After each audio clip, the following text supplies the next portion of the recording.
Tengo los elementos que necesito para calcular el número de unidades. Sí, si tiene ¿Cuáles, cuáles son las máquina dos? y ¿Cuáles son? el rendimiento de la máquina y creatividad, ¿verdad? ¿Y cuál? No sé si la capacidad o el tiempo necesitamos. No. Necesitamos, para calcular el número de unidades, necesitamos el rendimiento requerido y el rendimiento de la máquina. ¿Cuánto es lo que yo necesito estar Ah, ok. rindiendo por hora y cuánto es lo que mi máquina me hace por hora? ¿Tengo esos dos datos? Sí. ¿Tengo mi rendimiento requerido aquí y tengo mi rendimiento en la máquina? ¿Puedo calcular ahora el número de unidades? Sí. Sí puedo calcular el número de unidades. Entonces calculémoslo aquí. El número de unidades es igual aquí a lo que yo necesito estar rindiendo por hora. ¿Entre quién? Entre el rendimiento de mi máquina o la máquina que yo tengo disponible para hacer, que en este caso son 30 metros cúbicos sueltos por hora. ¿Cuánto les queda a ustedes esto? 6 unidades. Entonces ocupamos 6 unidades. ¿Qué dirían ustedes? Entonces que ocupamos 6 volquetas ¿de cuánto? De la capacidad de la volqueta. ¿Con qué volqueta estamos trabajando? De 12 metros cúbicos. Entonces, para poder realizar este trabajo, ustedes ponen la cantidad, esa es la forma que ustedes necesitan concluir. La conclusión tiene 10% el valor para este primer parcial. Entonces, una conclusión necesita llevar el nombre del proyecto, necesita llevar la cantidad de trabajo y el equipo que usted está seleccionando. Entonces, ¿para qué se le está contratando? Para esto, para realizar este trabajo. Entonces, ¿cuál es la máquina que tiene disponible? Esta máquina. ¿Qué más se menciona? Se menciona también lo que es el tiempo que usted va a estar trabajando. Entonces, una jornada de tantas horas, ¿se necesitan cuántas volquetas? 6 volquetas de 12 metros cúbicos. Bien, hasta aquí. Sí. Perfecto. Entonces ahora me están pidiendo a mí que cuál es el tamaño de la pala mecánica. Para que nosotros calculemos el tamaño de la pala o el tamaño del cucharón, es necesario que partamos de lo que es lo que yo necesito cumplir. Lo que yo necesito cumplir, tengo que es igual a esto. Ese es mi rendimiento requerido. Este rendimiento requerido va a sufrir un castigo. ¿Por qué motivo? Porque nosotros tenemos varios factores que nos van a alterar a nosotros lo que es un curso o una ejecución normal dentro del proyecto. En este caso, me dicen a mí que tenemos dos factores, el factor de oscilación y el factor de administración. Para que conozcamos el factor de oscilación necesitamos lo que es la profundidad de corte o cuánto es lo que se va a estar cortando y el ángulo de oscilación, que es de 90 grados. Con base en esto vamos a buscar el primer factor. ¿Con cuál tabla? Con la tabla que les había mencionado que ustedes calcularan, que es esta. Vamos a ver. ¿Logran verla? ¿Logran ver la página de Excel? Sí, ingeniero. Sí, sí. Sí, ingeniero. Entonces, aquí, me dice que el porcentaje de profundidad, ¿cuánto es? ¿Cuánto es lo que se está excavando mi banco? En este caso se está excavando el 100%. En estas tablas nosotros no vamos a interpolar. Si fuese 90, usted puede trabajar con 80 o con 100. Si fuese 95, 95 está más cerca de 100, usted trabaja con 100. Nosotros aquí no vamos a interpolar nunca. Nunca. Aquí trabajamos con aproximaciones porque es equipo de construcción. Entonces, ¿cuánto es el ángulo de oscilación? ¿Cuánto es el ángulo de oscilación de la máquina? 90. 90. 90. Con 90 y 100 encontramos el primer factor. Ese factor es 1. ¿Logran verlo? 1. Ahora bien, este es mi factor de oscilación. Para las condiciones de mi obra, significa que necesitamos ahora lo que es el factor de administración. Ese factor de administración lo calculamos con las condiciones de la obra. Esas condiciones de la obra, ¿cómo me dice a mí el ejercicio que son? Buenas. Buenas. ¿Y las condiciones de la administración cómo son?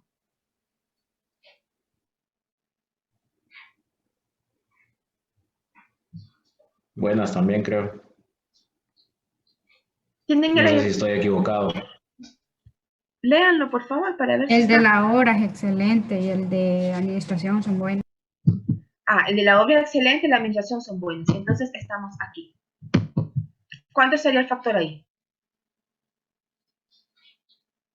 ¿Cuánto es el factor de administración? 0.81. ¿Y el factor de oscilación? 0.1. No, 1. Entonces regresamos a la diapositiva que estábamos. Aquí. Una vez que ya estamos aquí, entonces vamos a este rendimiento, lo vamos a castigar. ¿Cómo se da el castigo? Lo dividimos entre ese producto. Me dice que el factor de oscilación es 1. ¿Y el de administración era cuánto? 0.81.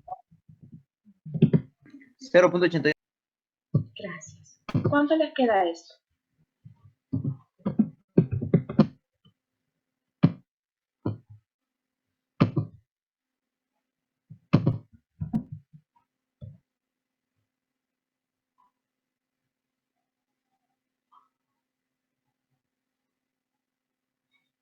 ¿Cuánto les quedó? 225. 225. 225. ¿Cerrados? 0.05. Estos son metros cúbicos sueltos. ¿Por quién? Por hora. Bien. Partiendo de este rendimiento, entonces vamos a calcular cuánto es lo que nosotros necesitamos. ¿Qué vamos a buscar? No vamos a buscar cumplir con este rendimiento. Vamos a buscar cumplir con este rendimiento que está aquí, que son los 225.05. ¿De dónde vamos a ocupar esto? Okay. Para eso, entonces, vamos a volver a la tabla que teníamos anteriormente, que es esta. En la otra hoja de Excel está esta página. ¿Lo logran ver ustedes? Sí. Sí, ingeniera. Sí, ingeniero. Perfecto. Vamos bien aquí entonces. ¿Cómo utilizamos esta tabla? Esta tabla se utiliza de la siguiente forma. Espérense. Este que está acá es el tamaño del cucharón. ¿Cómo ponemos nosotros? Al momento que pedimos el tamaño del cucharón, lo pedimos en yardas cúbicas. Pero la unidad de medida está en metros cúbicos y yardas cúbicas. Este que está aquí abajo son yardas cúbicas. Este que está arriba son metros cúbicos. Si nosotros eligiésemos este cucharón sería de 1/4 yardas cúbicas, que es equivalente a ¿cuánto? A 0.956 metros cúbicos. Cada uno de estos elementos nosotros encontramos que tiene entonces diferentes partes. Esta parte que encontramos aquí se refiere a la profundidad del corte. Significa cuánto es lo que va a penetrar de nuestro cucharón en el suelo. No todos lo poseen, pero lo que nos interesa a nosotros son estos rendimientos en metros cúbicos y en yardas cúbicas. En este primero está expresado las unidades, pero si ustedes no lo miran, ya saben que es profundidad, metros cúbicos, yardas cúbicas. ¿Bien? Para que nosotros elijamos entonces el tamaño de nuestro corazón, de nuestro cucharón, vamos a elegir entonces el suelo. ¿Con qué suelo estamos trabajando ahorita? ¿Cuál es el suelo que estamos trabajando?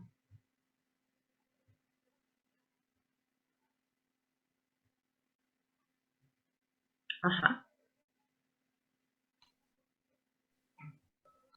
Roca bien desmenuzada.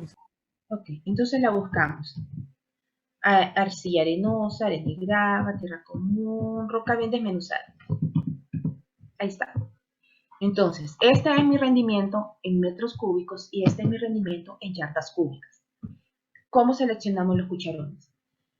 De una yarda cúbica para abajo, nosotros elegimos suelos livianos y secos. De una yarda cúbica para arriba, elegimos suelos pesados. Y roca la trabajamos con 1/3 o 2 yardas cúbicas. ¿Por qué motivo? porque el peso en el cucharón puede superar lo que es el momento que hace el boom en nuestra máquina y volcarla. Cuando estamos trabajando con estos cucharones, también tomamos en cuenta lo siguiente, que si estuviésemos trabajando nosotros con un suelo liviano, los pedruscos no. Si estamos trabajando con un cascajo, los cascajos son livianos, podemos decir una tierra común. Entonces, no podemos trabajar con estos cucharones, aunque nos lo permita el suelo, no podríamos utilizarlos si estamos trabajando con una volqueta alta. Si estamos utilizando una volqueta de 15 metros cúbicos, no podríamos usarlo, porque estos cucharones se utilizan en cargadoras o excavadoras pequeñas. Entonces, levantar, eso implicaría que la máquina tendría que levantar por completo lo que es el brazo, y no lo permitiría. El equipo mismo no permite trabajarlo completamente tenso.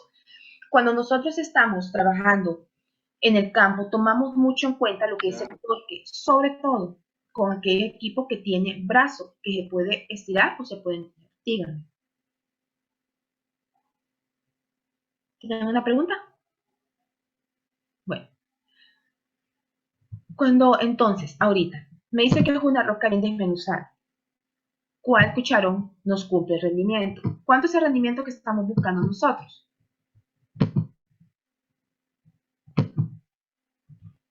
¿Cuánto es el rendimiento que buscamos? Es el que acabamos de castigar. ¿Cuánto es? 225.05 creo que es. Ok. 225. 25.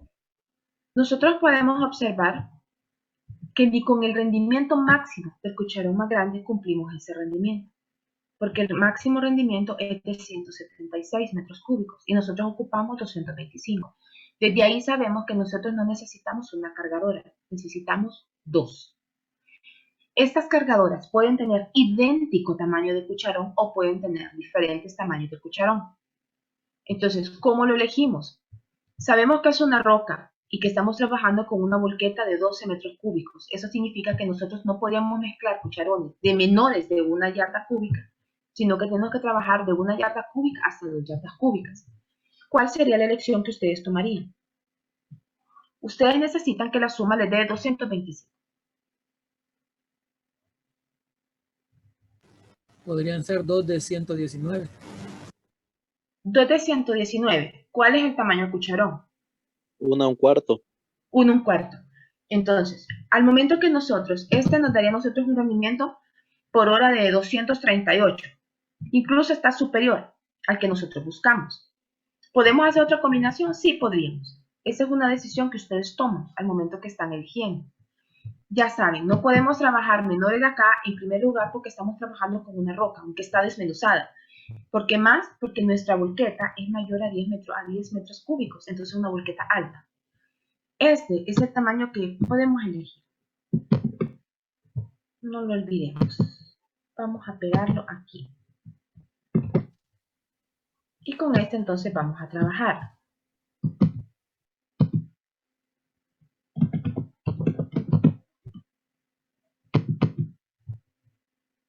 ¿Qué unidades tiene esto que acabamos de tener acá? ¿Qué están viendo? Están viendo la tabla, ¿verdad? Sí. Ahorita les comparto. Una pregunta, ingeniera. Díganme. ¿Sí? Y se puede usar también el cucharón de 1,5. Digo yo, haciendo la combinación de 96 y... Si me puede poner la tablita, ahorita le digo.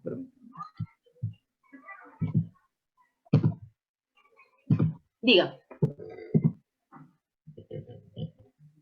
Haciendo la combinación de 96 y de 138, podemos usar la media. 96 y 138. Entonces estamos hablando aquí de 244. Sí. 234. ¿Sí? ¿La podemos usar? Sí, podemos. Sí pueden. Ustedes, ok, perfecto. Ustedes buscan la combinación. Esta es una opción, la que les estamos colocando. Ustedes pueden elegirlo. Si colocar diferentes tamaños o colocar dos del mismo tamaño. ¿Está correcto? Ahorita con este que estamos eligiendo tenemos un rendimiento de 238. que no se nos olvide. Entonces, este es el tamaño del cucharón. ¿Cuál es la lección que estamos haciendo?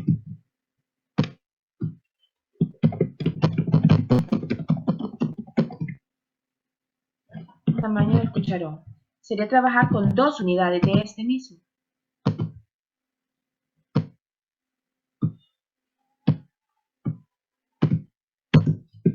¿Cuáles son? 2 unidades. Ahí está. ¿De qué tamaño? De este. Entonces ahora vamos a hacer una pregunta aquí.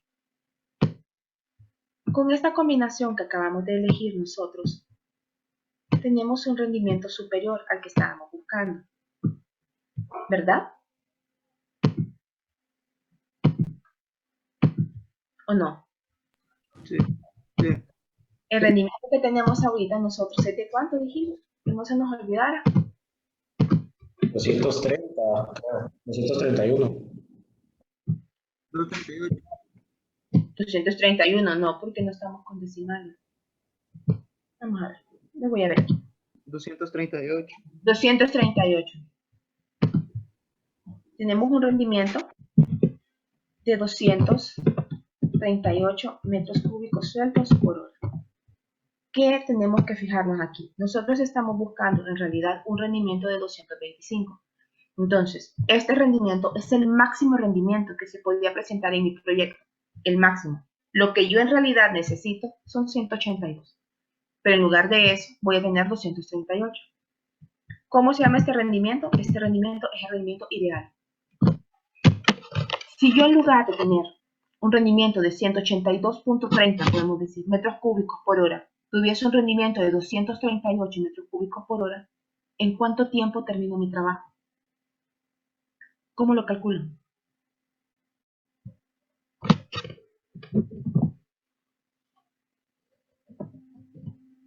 Este es el máximo rendimiento que yo podría tener, lo máximo. Entonces, ¿puedo terminar antes el proyecto? Sí. Si lo trabajo con castigo, podría terminarlo antes, con el máximo que se me pudiera presentar. Entonces, si yo trabajo con 238 metros cúbicos sueltos por hora, ¿en cuánto tiempo termino mi trabajo?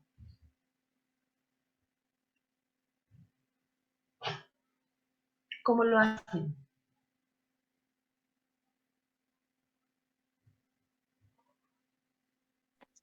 Si dividimos el rendimiento de 182.29 entre los 238, nos da un 80% de tiempo.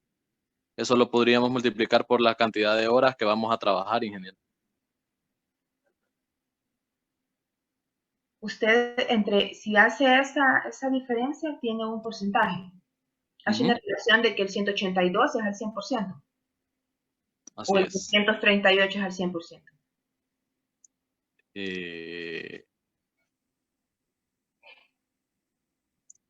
El 238. El 238 al 100%. Sí. Y el 182. Y eso le da a usted un 80%. 80%. Si lo multiplico por las 1920 horas que nos dieron, me da un total de 1470.6 horas. Utilizando ese rendimiento de 238. ¿Y en cuánto tiempo lo termina? Entonces. En días.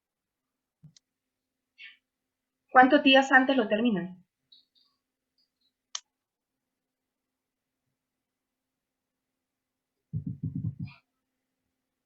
Ya voy a ver.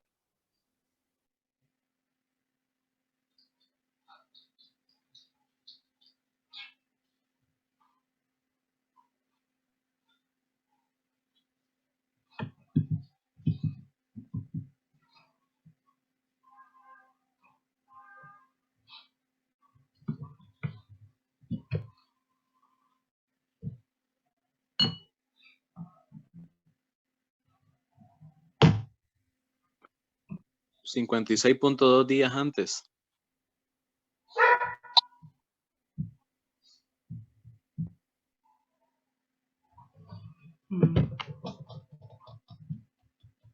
No.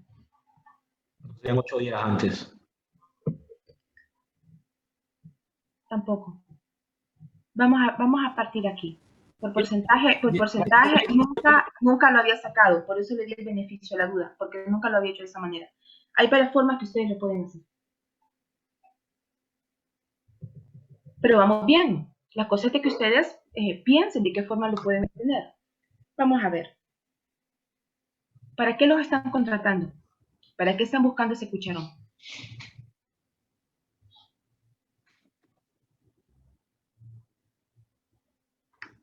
¿Para qué buscan el cucharón?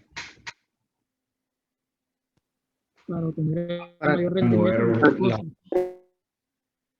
¿Para mover qué? para cargar el terreno que tenemos, el material. ¿Cuánto es el Pues, material?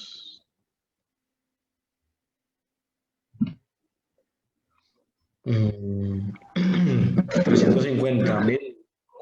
Los 350.000 metros cúbicos sueltos. Correcto. Entonces, si usted tiene los 350.000 metros cúbicos sueltos entre este rendimiento, se nos van los metros cúbicos sueltos, nos suben las horas y nos queda tiempo. ¿Cuánto les deje tiempo? Ese tiempo es el tiempo en el cual usted está terminando ese trabajo. Entonces, ¿cuánto les queda ese tiempo? 1470.6. Horas. Ajá. Sí. Horas. En días, ¿cuántos días son? Estamos trabajando la jornada de 8 horas. 183.8 días. 183.8 días. O sea, podemos decir 184 días. ¿Cuántos días antes de los 240 que teníamos disponibles? Casi 60 días, ¿verdad? 56. Entonces, ven ustedes pueden grabar el ejercicio de cualquiera de las formas. Lo que necesitan ver claramente son sus unidades y qué es lo que se les está pidiendo. Sí, ¿podemos cambiarlo todavía? Sí, podemos cambiarlo todavía. Si les mencionara yo de que con este rendimiento de 238 estamos terminando el trabajo en 150 días, ¿cuántas horas estamos trabajando al día? ¿Cómo lo hacen?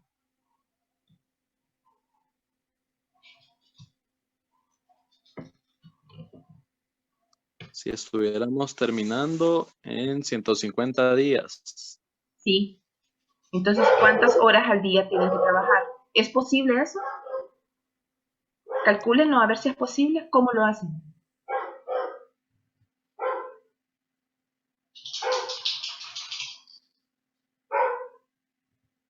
Toda la primera parte es exactamente igual. Usted necesita calcular el tiempo.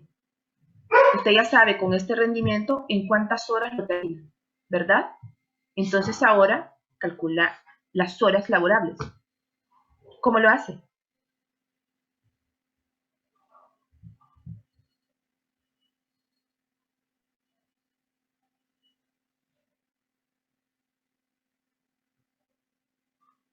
¿Cómo lo hacen?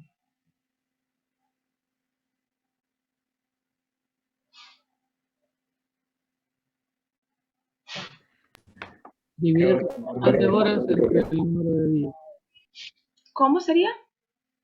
Despejar para las horas laborables. Dividir el total de horas entre el número de días. Entonces, ¿cómo sería?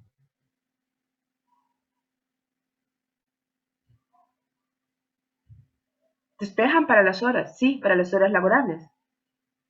Porque ahora tienen los días en los que lo están terminando, que son 150. Entonces la pregunta es al revés. ¿Cuántas horas están laborando el día? A mí me sale 9.46 horas, o sea, 1.46 horas más para terminar. ¿Cómo lo hizo? ¿Cómo lo hizo? Dividir el total de horas entre el número de días que queremos terminar, que en este caso Entre serían ahora 150. Así es. Sí, así es. Exactamente así es. Entonces, ustedes podrían trabajar de esa manera. O sea que una consulta. ¿Mande? Quedarían los días laborables de 9.8 horas. Sí, o de 10 horas. Ustedes pueden decidir trabajar 10 horas y terminarlo en 150 días. ¿Sí? Ok, ok. Gracias. Claros aquí. Es el mismito ejercicio. Lo que está ahora es redactado diferente y se les está pidiendo una asignación diferente. Ustedes en el campo se pueden encontrar diferentes momentos. Ustedes pueden tomar la decisión en cualquier momento de 2 elementos. Si ustedes saben que se han perdido más del tiempo que tenían estimado, ustedes pueden aumentar las horas laborables al día para poder terminar el trabajo y no recibir una multa. Pero ¿qué van a considerar también? Es que tan factible, porque si les toca trabajar 20 horas, no lo van a hacer. Entonces, uno hace un análisis. ¿Qué es lo más conveniente? O aumentar el número de horas o aumentar otra máquina o 2 máquinas más. Pero todo eso se analiza aquí, exactamente. De la forma que lo hemos hecho, así ustedes lo analizan. Exactamente igual. Es el mismo ejercicio, visto de otras formas. Por eso les dije yo a ustedes desde el principio, equipo de construcción no se calcula con una fórmula escrita en piedra, no es así. Es dinámico. Entonces usted aprenda a manejar correctamente sus unidades. Una vez que usted maneja sus unidades, puede hacer lo que quiera. No olvide las unidades. Los que vienen conmigo de transporte 1 se los vengo diciendo, no olviden las unidades, no olviden las unidades, no olviden las unidades. ¿Por qué? Porque las unidades es lo que a ustedes los va a llevar realmente a comprar adecuadamente, a calcular correctamente. Entonces ahora ya saben ustedes cómo pueden jugar con el tiempo. ¿El ejercicio está resuelto lo que se pidió? Sí. Se les puede hacer 2, 3 preguntas adicionales, se les pueden hacer 5 preguntas adicionales, todavía con esto, incluso más. Entonces, agarren ustedes el ejercicio y pongan los posibles cambios que pudieran presentarse para que vayan ejercitándose. ¿Estamos claros hasta aquí? Sí, ingeniera. Ingeniera, una consulta. Diga. Pero sí lo puedo utilizar como se lo planteé, con porcentaje, porque al final me dio lo mismo que como usted lo hizo. ¿Le queda igual? Ah, bueno, entonces sí. Entonces fue que usted me dio mal la proporción. Porque le dije yo, este es al 100%. Entonces el que estaba al 100% eran los 182. Era el rendimiento requerido. Sí, porque sí me dio los 50 y pico de días que se le salió a usted, lo mismito me dio. Perfecto, está bien. Ya ves, hay una nueva forma. Yo nunca lo he trabajado por porcentaje. Eso está hace como 8 años, creo yo, que esta clase. Estábamos haciendo el ejercicio de dragas y alguien para sacar el volumen de la draga, en lugar de sacarlo por la fórmula del cono, decidió integrarlo y lo hizo por integrales. Hasta le di puntos extra porque me impresionó que a esta altura alguien quiera usar integrales. Entonces, claro, aquí, ¿verdad? ¿Tienen Claro, alguna pregunta? Ok, estos ejercicios se los voy a subir entonces a la plataforma. Vamos a empezar con lo que es la teoría de la nueva diapositiva. Es esto. Entramos. Perdón. Este es el ejercicio que vendría en la prueba, ¿verdad? No, porque vamos a tener fuerza motriz requerida. Sí. Les puede entrar a ustedes ahora selección de equipo, tamaño del cucharón y también fuerza motriz requerida, porque es este tema. Ok. 3 temas. Pero es mejor que estudien 3 temas integrados a que estudien 7 temas integrados.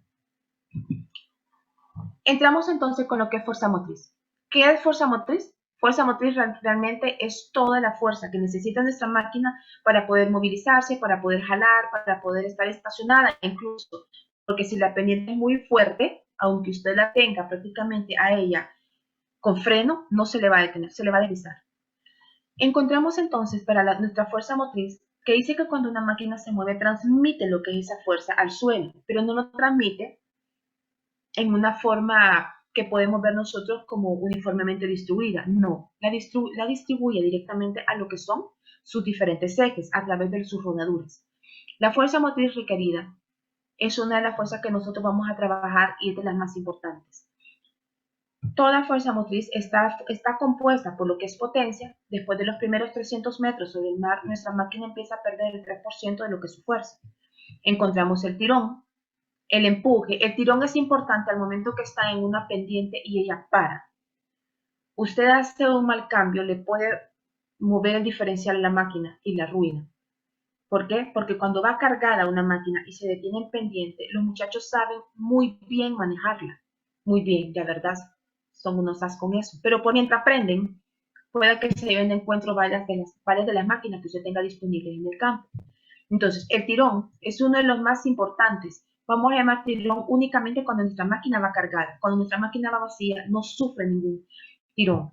El empuje es la fuerza que va a recibir, ya sea de la superficie a través de la rodadura de contacto o a través de lo que es su pendiente. La elevación, vinculada siempre con lo que es su potencia, y la torsión, que esto prácticamente es lo que más nos está influenciando al momento que encontramos nosotros suelos saturados en una pendiente descendente con una máquina cargada. Esas son las fuerzas motrices por las cuales están compuestas. Me dice a mí que la fuerza motriz requerida es aquella fuerza que necesita mi máquina para realizar el trabajo. La fuerza motriz requerida está compuesta por dos fuerzas adicionales o dos resistencias. Una que es resistencia a la rodadura y resistencia a la pendiente. La resistencia al rodaje depende definitivamente y únicamente del tipo de superficie del camino. Y la resistencia a la pendiente depende de lo que es su pendiente. La fuerza motriz disponible es aquella que nos queda disponible, o la tracción que nosotros podemos tener en el equipo de construcción una vez que a la fuerza que podemos usar le quitamos lo que necesitamos. Entonces, la fuerza motriz disponible la conocemos también como tracción máxima. La fuerza motriz utilizable la conocemos también como ring pull. Y la fuerza motriz requerida siempre va a ser fuerza motriz requerida, o es lo que nosotros necesitamos para movilizar nuestra máquina cargada y vacía. Ahí están las dos resistencias que componen la fuerza motriz requerida. Me dice que es la resistencia al rodaje y la resistencia a la pendiente. Esas son las dos resistencias. La resistencia a la rodadura depende de quién, de la fricción interna, de quiénes, de las partículas del suelo. El suelo, entre más hidratado está, significa que las partículas están menos pegadas unas con otras porque tienen un abundante entre ellas, un disparador que les está abundando, que es el agua, y ese vacío que entonces les evita a ella que tenga mayor fricción y nos aumenta a nosotros la dificultad del movimiento. En este caso, diríamos nosotros de que únicamente está dependiendo también de lo que dice la superficie del suelo. Es directamente la fricción interna de las partículas del suelo. La flexión de los neumáticos está vinculado con lo que es la penetración de los mismos. No porque tenga más inflado yo mi llanta es de que mi máquina entonces se va a sobreponer a lo que es una arcilla hidratada. No, jóvenes, no es así. ¿Cuánto penetra el neumático en la superficie? Está vinculado siempre con lo que es su pendiente también. Y para esto vamos a aplicar una constante, que es la aplicación de 10 kilogramos por cada tonelada excesiva de peso. Lo vamos a ver más adelante. Y el peso sobre las ruedas, que es la distribución que nosotros vamos a tener de la carga a lo que son sus diferentes ejes. El peso sobre las ruedas es importante para lo que son los ejes de tracción, podemos decir, que son aquellos ejes que la verdad es donde van a llevar la carga. Si estamos hablando nosotros de una volqueta, el mayor porcentaje de distribución de peso está en sus ejes traseros, porque es donde va la carga. Este carro es solamente para ir cargado, así como se diseña. Definitivamente sí, así se diseña. ¿Por qué? ¿Qué es lo que está aumentando? Está aumentando lo que es la tracción de las ruedas de los vehículos, aumentarle la carga. Aumenta lo que es su distribución de esfuerzo. Entonces, al tener mayor peso en el eje trasero, entonces nos ayuda a tener mayor tracción sobre la superficie del camino. La resistencia a la pendiente se comprende mejor una vez que hemos empezado con los ejercicios por el hecho que ¿qué es más fácil para nosotros? ¿Subir una pendiente o bajarla? ¿Qué es más fácil? Bajarla. Bajarla para las máquinas también. Y cuando van cargadas, mejor. ¿Podemos nosotros frenarla? Nunca. La máquina cargada se baja con presión y esa compresión es la que nosotros calculamos en el segundo parcial al momento que sacamos velocidades. Pero, por mientras, si la pendiente se opone al movimiento, la sumamos a esta resistencia. Si la pendiente favorece el movimiento, la restamos. Esta es la constante que les estaba mencionando, de que nosotros para poder asegurar la penetración de 1 centímetro de lo que son los neumáticos en la superficie de la rodadura, necesitamos una fuerza adicional de 10 kilogramos por cada tonelada de peso. Esto es una constante. ¿Dónde está el cursor? Aquí. Esto es una constante. Siempre lo vamos a calcular cuando estamos calculando pendiente. Y esas son las fuerzas que están actuando prácticamente dentro de rueda. La normal, el peso, la fuerza de movimiento, la fricción de las partículas. Cuando encontramos nosotros estas letras, es el peso sobre la rueda del vehículo. El peso sobre la rueda del vehículo está compuesto por dos pesos adicionales. Por el peso de mi máquina vacía más el peso de la carga. Aquí. El peso de la carga.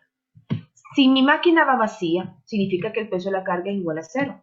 Entonces el peso sobre la rueda del vehículo es igual al peso de mi máquina vacía. Pero siempre el PSRB es igual al peso de la máquina vacía más el peso de la carga.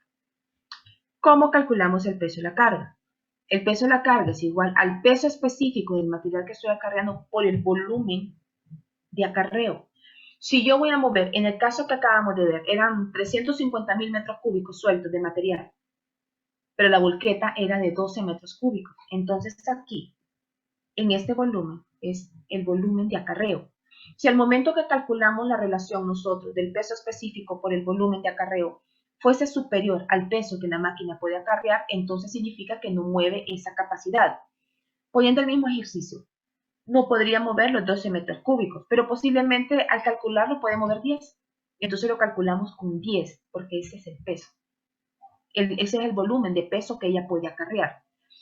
¿Por qué se hacen las diferencias en los pesos específicos? Porque tienen diferentes pesos cada uno de los materiales. Si nosotros estamos acarreando ripión, les dije la vez pasada, pire de ripio, el peso específico es diferente si jalamos nosotros grava. Y completamente diferente si jalamos arena mojada. Y si llevamos algodón, pueda que nuestra máquina puede llevar 100 toneladas de algodón. Pero no puede llevar 100 metros cúbicos de algodón, pero no 100 metros cúbicos de piedra. Entonces, ¿qué es lo que está variando? Es el peso específico. Porque el volumen que acarreo está enfocado a un peso que ella puede llevar. Nosotros podemos llevar en la universidad. Posiblemente nos subimos una bolsa de cemento y la subimos al 4º piso. Pero si nos ponen 3, tal vez lleguemos al 2º, pero no al 3º. Y peor al 4º. Entonces, sí también trabaja el equipo de construcción. Tiene un peso de acarreo, tiene un peso que puede mover y tiene un volumen de acarreo. ¿Qué nos corresponde a nosotros? Es verificar si ese volumen que la máquina puede llevar, realmente puede llevarlo con ese tipo de material de acarreo.